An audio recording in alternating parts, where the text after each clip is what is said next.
그러면 대표님은 기업 교육 강사로서 일하실 때 언제 가장 보람을 느끼십니까? 보람은 사실은 이제 뭐 다들 비슷하지 않을까 싶은데 가끔 그래요. 이제 연락처를 안 알려드렸어요. 연락처를 안 알려드리고 뭐 이메일 주소도 안 알려드렸는데 네네. 막 어떻게 아셔가지고 이제 뭐 네네. 교육 후기를 보내주시는 사실 저희가 교육 후기도 의도적으로 받을 수 있잖아요. 네네, 막 그렇죠. 맨 마지막에 뭐 배우고 채우고 나누고 비우고 뭐 이러면서 이제 베느실이라고 해서 네네. 이렇게 따로 받을 때도 있는데 뭐 그런 것들 놓치고 올 때 뭐 어떻게 연락처를 아셔가지고 이제 저한테 이제 교육 감사 메일을 보낸 학습자분들이 있을 때 정말 찾아서? 정말, 찾아서 오. 찾아서 그래서 막 인스타 막 DM으로 보내오거나 오. 막 유튜브 이렇게 막 댓글로 달아주시거나 그럴 때 엄청 보람. 너무 그렇구나. 감사하죠, 그렇죠? 야, 대단하시네요. 저는 여기 찾아와서 댓글을 후기를 남겨주시는 분이 있다는 거 그렇죠. 처음 알아. 너무 감사하죠. 그래서 그때는 제가 한번 청년들은 잘 못 만나요. 이제 보통 기업에 이제 입사한 신입사원부터 주로 만나는데 네. 그 청년분들도 너무 만나고 싶은 거예요. 그래서 예전에는 이제 뭐 S사에서 진행하는 네네. 무슨 교육이 있었어요. 네네. 그 교육에 이제 청년분들 대상으로 해서 취업 준비생분들한테 저는 기업에서 워낙 오랫동안 일했던 네네네. 인사팀에서 일했던 그 사람이다 보니까 뭐 그러한 부분에서 어떤 강의들을 좀 해드리고 했었어요. 근데 그분이 진짜 S사에 입사하신 거예요. 했는데 전 네. 몰랐죠. 네네. 근데 저한테 DM을 어떻게 찾으셔가지고 메시지를 보내주셔서 무척 또 감동받았고 덕분에. 몇몇 분들이 기억이 나요. 몇몇 분들이 또 기억납니다. 그래서 그러시구나. 그럴 때 가장 네. 보람됐었고 와, 저는 그 학습자들이 직접 찾아서 DM이나 연락처도 없는데 보낸다는 건 처음 들어봤습니다. 네. 생기실 거예요. 네네. 워낙 훌륭하신 코치님이시니까. 네, 감사합니다. 대단하신 것 같아요. 네, 그러면 반면에 또 하시다 보면서 길게 하셨기 때문에 분명 힘든 시절도 있었을 것 같은데 언제 그런지 또 어떻게 극복하셨는지. 그러니까 뭐 힘들다. 이게 제가 어떤 사업체를 크게 꾸리는 건 아니기 때문에 사실 조직에서 조직 생활을 좀 오래 했잖아요. 그러니까 조직에서 조직은 저는 제가 봤을 땐 조직은 사업의 축소판 같은 곳이기 때문에 조직에서 이미 힘들었던 것들을 다 겪고 나오다 보니 사실 프리랜서 하면서 그렇게 힘들었다는 사실 조직에서 힘든 거에 비하면 저는 힘들다라고 표현할 수 없는 것 같아요. 네네. 오늘 타이탄 회사에 계셔서. 네. 그래서 그렇습니까? 근데 네. 아마 많은 분들이 공감하실 법한 코로나 때. 네네. 코로나 때 좀 힘들었던 게 저희 신랑과 제가 같은 업종에서 일을 해요. 네네. 그러니까 타격을 같이 받겠죠. 그런데 그때 힘들긴 했으나 저는 약간 위기를 기회로 바꿔서 훨씬 더 코로나 이전보다 더 많이 성장하고 회사도 키우고 이제 그랬던 부분이라 그 힘들었던 게 오히려 저한테는 굉장히 큰 전화위복의 네. 시기가 됐던 것 같아요. 새로운 메타버스로 그쵸, 또 물결을 그쵸. 또 타고 가시면서 시장을 만들어 가시고. 맞아요. 야. 그래서 아마 그때 제가 그때 처음으로 영업이란 걸 해봤던 것 같아요. 그냥 어떻게 보면 이제 네. 기존에 있었던 컨텐츠들은 기업에서 늘 수요가 있었던 컨텐츠였기 때문에 제가 특별히 영업을 하지 않더라도 그분들이 이제 강사님 이런 교과목이 가능하세요? 라고 제가 약간 수동적으로 준비를 했던 과정들이라면 그 메타버스에서 어떠한 제가 프로그램들을 만들었을 때는 원하지 담당자분들이 이런 컨텐츠가 있는지도 모르고 그리고 있다 하더라도 섣불리 이것을 기업에 도입하는 걸 되게 꺼려하시더라고요. 부담이 되죠. 리스크도 있고. 맞아요. 네. 왜냐면 안 해봤던 콘텐츠고 그러다 보니까 정말 이제 예를 들어서 저를 소통 과정으로 섭외하려고 전화했다가 제가 한참 소통 과정을 얘기하다가 항상 기승전 메타버스. 별 메타버스. 네. 항상 입만 열면 그 얘기를 했던 것 같아요. 그래서 그러다 보니까 저에게 코로나라는 시기가 가장 힘들었지만 내가 이제 그냥 1인 기업가의 강사로서만 활동하는 게 아니라 조금 더 기업가로 조금 더 리더로 성장할 수 있었던 기회를 또 준 케이스라서 굉장히 기억에 남는 시절이긴 해요. 네, 이렇게 들어보니까 그 타고난 사업가 그런 게 있으신 것 같아요. 보통은 이렇게 영업하기가 쉽지 않은데 새로운 걸 만드시고 개척하고 설명하고 네. 글쎄 다 실행까지 하시고 그쵸. 그런 것만 해도 그게- 대단하신 것 같아요. 네. 그렇죠. 그게 네. 뭐 약간 저는 우리 셀프 리더십 강의를 워낙 많이 하던 네. 사람이긴 한데 그 네. 셀프 리더십 정의가 왜 그런 거 있잖아요. 그러니까 내가 세운 목표에 따라서 지속적으로 나에게 영향을 미치는데 그 사이에 정말 많은 세상의 장애물들이 내 앞에 네네. 나타날 수가 있잖아요. 그런 그렇죠. 걸 볼 때 처음엔 되게 힘이 든데 계속 관점을 바꾸려고 노력하는 것 같아요. 이것을 통해서 내가 어떻게 기회를 가져갈 수 있을까? 이 문제를 내가 어떻게 해결할 수 있을까? 그렇죠? 그런 질문들을 계속해서 저한테 이제 던지는 것 같아요. 네. 던지는 것 같아요. 대표님 그럼 셀프 리더십이라 하셨는데 대표님 이때까지 하시면서 세운 목표 중에 정말 내가 정말 나 스스로도 참 대견하다 이런 그런 목표 있으면 하나만 말씀해 주실까요? 그렇죠. 이게 네. 목적은 아니지만 네네. 목적은 아니지만 네. 제가 이제 2019년도에 썼던 미래 뉴스 미래? 미래 뉴스라고 미래 뉴스, 네. 미래 일기죠. 미래 네네. 일기. 아마 요거를 이제 미래 일기라는 것에 대해서는 제가 강의를 처음에 시작했을 때부터도 그런 뭐 미래 일기, 미래 뉴스 이런 것들에 대한 뭐 미래 편지 이런 것들이 굉장히 교육을 하는 하나의 어떤 그 비저닝에 많이 사용됐던 방법이긴 했었어요. 네네. 방법인데 저도 교육 때 그걸 많이 썼죠. 썼는데 중요한 건 뭐냐면 제가 하진 않았다는 거예요. 학생들한테 여러분들 나중에 내가 성장했을 때 미래 편지를 한번 써봐요. 네네네. 이렇게 항상 많이 시키다가 저도 그 NLP라는 교육 과정 아시죠? 네네네.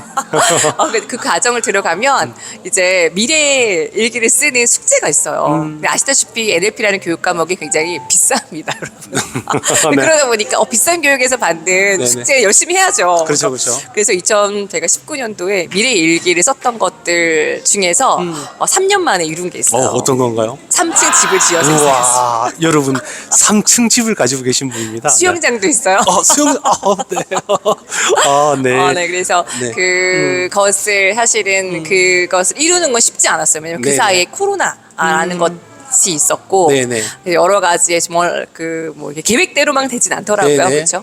근데 이제 그러한 목표들을 하나 성취했을 때 진짜 이것이 되는구나를 검증받고 네네. 검증받았던 네. 그냥 좋은 저한테 성취의 경험도 있지만 그 이룰 수 있는 그 과정에 대한 힘과 생각, 실행력, 사람 뭐 이런 네, 것들을 네. 많이 얻었던 계기였던 것 같아요. 그리고 그 높은 3층 집을 짓고 나시니까 또 어떤 그 자신감도 생기셨을 거고. 그쵸. 네네. 이게 되는구나. 네, 되는구나. 내가 해냄 이런 것처럼. 그래, 내가 해냄. 네. 맞아. 내가 해냄. 그러니까 그러한 어떤 목표를 세우고 이루는 것에 대한 하나의 패턴을 발견한 것 같아요. 네. 가까운 1년 안에 다른 뭐 세우신 목표 같은 거 있으세요? 1년 안에 네. 1년 안에 네. 지금 이제 책을 써야죠. 책을 이제 같이 공동 저서로 작성한 건 있는데 네네. 이제 제 이름으로 한번 책을 내야겠다라는 것과 네. 조금 더 1년 안에는 퍼스널 브랜딩에 약간 신경을 좀 써야 될 것 같아요. 그 부분에 이제 하우투가 책이라는 것도 있고 그래서 제가 올해 이제 프리랜서 7년 차인데 네네. 저는 3년마다 한 번씩 퍼포먼스를 정의를 하거든요. 그래서 1년 차 때부터 3년 차 때까지는 사실은 제가 이제 퇴직을 하고 직장 생활을 한 17년, 18년 정도 했거든요. 네네. 그러다 보니까 두렵죠. 당연히 그러지 않을까 싶은데 이 직장 생활을 오래 하신 분들이 그 직장이라는 큰 나의 안전한 울타리를 벗어 던지고 나올 때는 많은 용기도 필요하고 많은 결심도 필요하고 그랬던 것 같아요. 그러니까 그때 어차피 저는 이제 산에서도 이제 강의를 했던 사람이라서 지속적으로 내가 나와서도 내가 좋아하는 교과목의 강의를 많이 해야지라는 생각은 있었지만 누가 나를 찾아줄 것인가. 그래서 1년 차 때부터 3년 차 때까지의 저의 퍼포먼스는 강의를 많이 하는 거였어요. 강의 일수가 많은 게 저희 퍼포먼스였고 이제 3년 차쯤 되니까 이제 어느 정도 저를 찾아주시는 컨설팅사나 회사들이 있더라고요. 그런데 이게 뭐가 있냐면 3년 차 때부터 6년 차 때까지 저의 퍼포먼스는 어떤 거였냐면 제가 관계 맺고 있는 컨설팅 에이전시들 있잖아요. 네. 그러니까 그 회사에서 원픽 강사가 되는 거.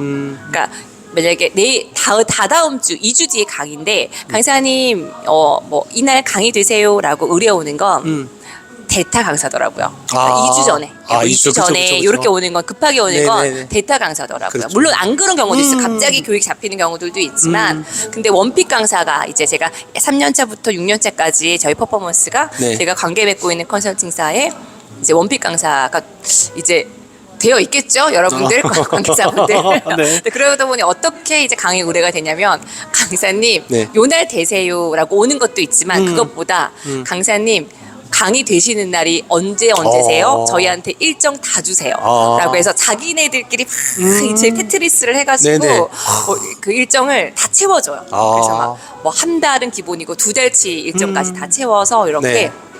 저한테 주시더라고요. 야. 그래서 제가 올해 7년 차니까 네. 6년 차 때까지 그 정도 퍼포먼스를 냈으면 7년 차쯤 되니까 이제 제 연봉이 눈에 보이는 거예요. 그쵸? 아무래도 왜냐면 제가 뭐 작년, 뭐 재작년 뭐 이렇게 저를 원픽 강사로 내세웠던 컨설팅사에서 저의 일정을 정말 빡빡하게 이제 빡빡하게 잡다 보면 나의 1년치의 나의 수입에 대해서 내가 정리하면 어느 정도 올해의 연봉이 예상이 되잖아요. 저는 약간 뻔한 걸 별로 안 좋아해요. 그래서 강의를 받을 때도 그 뻔한 강의를 안 하려고 하고 네네. 왜 김은이어야만 하는가에 대한 고민도 많이 하는 것처럼 네. 7년 차를 작년과 똑같은 패턴으로 보낸다면 7년 차 연봉이 뻔하고 8년 차 연봉도 뻔한 거예요. 네. 김은희가 둘이 되지 않은 이상, 셋이 되지 않은 이상 뻔한 거죠. 그래서 지금 7년 차부터 10년 차 때까지는 또 다른 퍼포먼스를 새롭게 정의하고 있어요. 그래서 제가 예전에 그 부자 아빠 가난 아빠 책을 보면 네. 이렇게 뭔가 약간 건태로운 삶에 조금 이 건태로움을 이겨내기 위해서는 조금 자신이 하는 일에서 욕심을 내어봐라 라는 어떤 내용이 있더라고요. 네. 그래서 막 직장 생활을 하시는 분들, 저 역시 직장 생활 한 17년 하면서 반드시 건태로운 시기들이 와요. 아시잖아요. 357, 뭐 이렇게 12 오잖아요.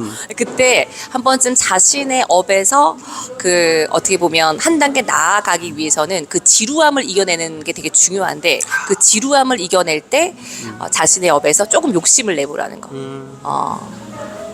를 추천합니다. 네. 지루함을 견뎌내고 이겨내면서 욕심을 내보라. 조금 그냥 너무 많은 욕심보다는 네네. 좀 뻔하지 않는 어떤 자신의 아마 미래들을 3년에 한 번씩 이렇게 한번 나의 퍼포먼스에 대한 일의 정의도 되게 중요하긴 하지만 네. 저는 퍼포먼스에 대한 정의들이 조금 직장인들한테 와닿지 않을까? 네. 라는 생각이 듭니다. 네. 참 너무 주옥 같은 얘기네요, 진짜. 셀프 리더십에 이런 내용들이 들어가요, 여러분. 네네네. 좀 어떤 내용인지 궁금합니다, 점점. 네네. 네네. 나중에 한번 짤로 한번 그쵸, 공유를. 그쵸. 신입사원 3년차, 5년차, 7년차 네네네. 버전이 다 있어요. 네. 다르기 때문에. 네, 중간에 나중에 영상을 받아서 제가 잠깐 한 번씩 공개를 해드리도록 하겠습니다. 네네, 감사합니다. 그럼 대표님이 생각하는 성공, 행복의 정의는 어떤 건가요? 사실 이 질문을 받고 제가 네. 참 이 질문을 학습자들한테 많이 하잖아요. 네네. 근데 나는 과연 이 질문에 한번 진지하게 고민해 본 적이 있는가라는 생각이 들면서 이 질문에 대해서 이렇게 한번 제가 한번 정리를 해봤었어요. 네. 어떤 거냐면 저는 네. 강의하는 걸 정말 좋아하는 사람이에요. 좋아하는 사람이고 내가 6개월밖에 하지 못한다면 일주일에 2번은 강의를 했으면 좋겠고요. 석 달밖에 하지 못한다면 일주일에 한 번은 강의했으면 좋겠어요. 그만큼 제가 배우는 것도 너무 좋아하는데 이 배운 것을 또 아낌없이 나누는 것도 너무 좋아해요. 그래서 저에게 성공은 강사로서의 어떤 기업교육 강사로서의 뭐 지금의 기업교육 강사지만 그렇죠. 또 저의 미래는 달라지겠죠. 근데 저에게 성공은 어느 곳에서든 이렇게 좀 쓰임이 있는 사람으로 존재하는 거. 근데 그 쓰임이 내가 누군가에게 내가 배운 것을 좀 더 쉽고 재미있고 그리고 제 강의 굉장히 신나게 하거든요. 보시면 인터뷰도 굉장히 에너지가 넘치지 않나요, 여러분? 그러다 보니까 이렇게 저희 좋은 에너지들을 그들에게 이렇게 그 배움으로써 생동감 있는 삶을 선물하는 것 그것이 저에게는 지속적으로 그것들이 유지되는 게 저에게는 성공인 것 같아요. 네, 그러시구나. 그럼 그렇게 강의 하실 때 많이 행복하시고 그러신가 보다, 그죠? 네, 그러시구나. 그럼 행복의 정의도 맨 강의로. 아니요, 행복은 네. 행복했을 때 사실 제일 떠오르는 건 사랑하는 가족이었어요. 그렇죠? 네. 행복은 이제 어떻게 보면 제가 사랑하는 사람들이 건강하게 소통하는 관계 안에서 저는 행복이 존재한다라고 봐요. 그렇죠. 건강도 하고 네. 소통도 하고 그렇죠. 좋은 건강하게 관계에서. 소통하는 거. 그래서 그런 것들이 되게 중요하고 그렇다고 생각이 듭니다. 네. 네.